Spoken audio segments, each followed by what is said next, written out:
मादर तू जहाँ गैर खुदा यार न दारम जुजियात खुदा की चदगर कार न दारम जुजियात खुदा की चदगर कार न दारम मायूस में गए अगल जमी अपने खता से तकदीर बदल जाती है मुझे तरकु दुआ से तकदीर बदल जाती है मुझे तरकु दुआ से बैनमात अल्लाह पाक रब्बुल आलामीन আমার তেলাওয়াত কৃত আয়াত ওই আয়াতের মধ্যেই বলেন আল্লাহ সুবহান প্রথম কি শব্দ বলছি সুবহান সুবহান মানে পবিত্র পুত পবিত্র সুবহান সুবহান আল্লাহ মানে আল্লাহ পবিত্র সুবহানাল্লাযী আসরা বিআবদিহি সুবহানাল্লাযী যিনি পবিত্র বলতে কে পবিত্র সরস্বতী দেব দেবী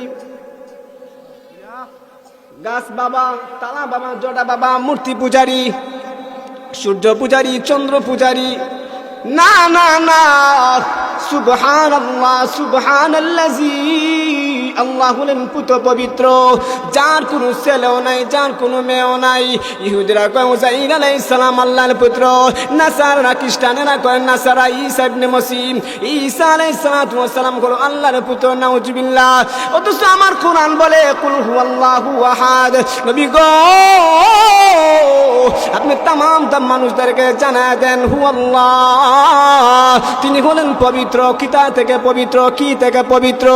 আল্লাহু আহাদ তিনি হলেন এক আল্লাহুস সামাদ তার কোনো অংশীদার নাই তার কেউ শরীক নাই লাম ইয়ালিদ ওয়া লাম ইউলাদ ওয়াহদাহু লা শারীকা লাহু লাম ইয়ালিদ ওয়া লাম ইউলাদ তার কোনো ছেলে নাই মেয়ে নাই নাকি তার কোনো ছেলে আছে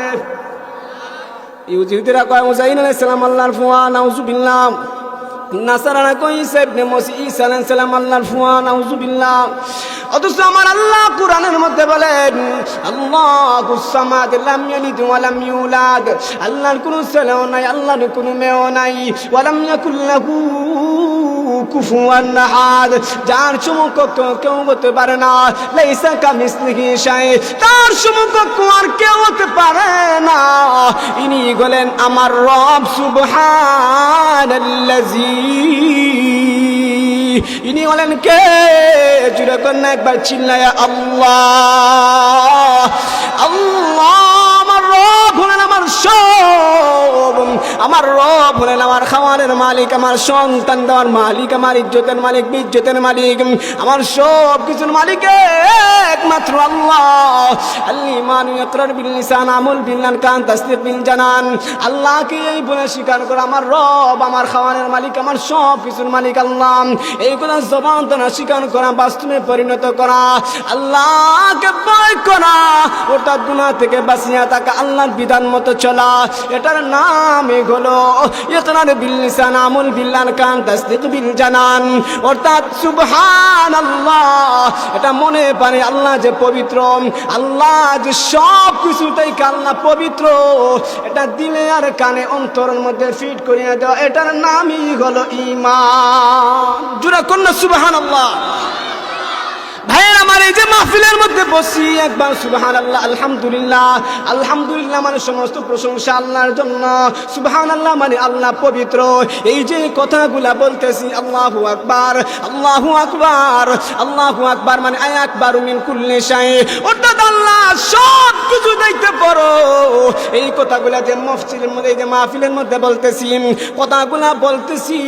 সুবহানাল্লাহ আসমান এবং জমিন থেকে যে মাঝখানে যে পাখা ফাঁকা জায়গাগুলো আছে এই জায়গাগুলাকে আমাদের আমলনামার মধ্যে নেকি দ্বারা ভরপুর করে দেওয়া হইতে জুড়ে কোনা চিল্লায়া সুবহানাল্লাহ সুবহানাল্লাযী আসরা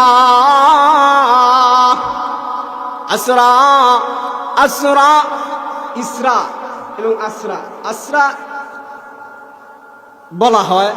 বাইতুল মুকাদ্দাস থেকে নিয়ে বাইতুল মাকদিস পর্যন্ত মসজিদে হারাম থেকে নিয়ে বাইতুল মুকদ্দাস পর্যন্ত যে দুনিয়ার ভ্রমণটা হয়েছিল, আমাদের নবীজিকে যখন আল্লাহ পাক রব্বুল আলামিন আল্লাহর সান্নিধ্য যখন মেরাজি ভ্রমণ করে নিলেন, মেরাজের মধ্যে তখন সময় আল্লাহ পাক রব্বুল আলামিন যে মসজিদে হারাম থেকে মসজিদে আকসা পর্যন্ত যে দুনিয়ার ভ্রমণটা করাইছিলেন, এই ভ্রমণটাকে ইসরা বা আসরা বলা হয়। ইসরা বা আসরা বলা হয়। আসরা বিআবদিহি লাইলাম মিনাল মাসজিদিল হারাম ইলাল মাসজিদিল আকসা। ভাই মসজিদে হারাম থেকে মসজিদে আকসা পর্যন্ত যে ভ্রমণটা আমাদের নবীর হয়েছিল, এই ভ্রমণটাকে কি বলা হয়? আসরা বা ইসরা বলা হয়। আর মেয়ারাজ মানে ঊর্ধ্ব জগৎ, অর্থাৎ আল্লাহ পাক রব্বুল আলামিন যে আমাদের নবীকে যে ধারে ধারে স্ট্রিপভাবে ধারাবাহিকভাবে যে ঊর্ধ্ব জগৎ থেকে আরশ কুরসি লৌহ কালাম জান্নাত জাহান্নাম 7 আসমান পাড়ি দিয়ে আল্লাহর সান্নিধ্যে নিয়ে গেলেন, এই ভ্রমণটাকে বলা হয় মেয়ারাজ। সুবহানাল্লাযী আসরা বিআবদিহি লাইলাম মিনাল মাসজিদিল হারাম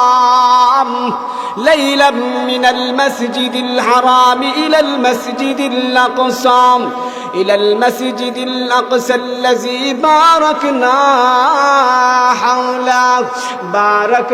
حوله لنريه من آياتنا